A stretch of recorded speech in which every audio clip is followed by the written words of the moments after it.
Naitwa Shabani Mzenga, natokea mkoa wa Tanga. Nimekuja Sabasaba, Dar es Salaam. Nimefika kwenye banda la polisi. Tumekuja kupata elimu juu ya mambo mbalimbali kuhusu mambo ya uraia. Tumepata elimu, tunashukuru polisi wametupa ushirikiano, wametupa elimu, tumejua mambo ya jinai, makesi ya jinai, makesi ya madai na kila kitu. Tumeshauriana mambo mengi na jeshi la polisi, wametuelimisha vya kutosha kabisa. Sasa hivi tuko na timu yangu hapa kama mnavyoiona.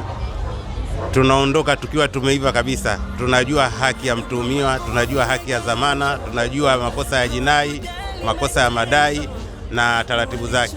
Kusema kweli tunashukuru sana jeshi la polisi kwa kutoa elimu ya uraia, na pia wametuambia kuna polisi jamii, tunatakiwa tuenziishe polisi jamii huko kwenye maeneo yetu, na kweli tuna watendaji, kuna polisi kata, kila kata kuna polisi kata kwa ajili ya polisi jamii. Wanatoa elimu kwenye mashule kwa wananchi, kila mtu ajue wajibu wake.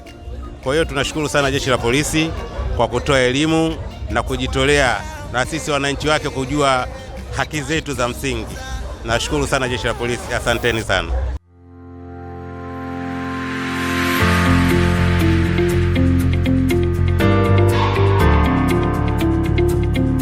Hii ni Kubwa Kuliko.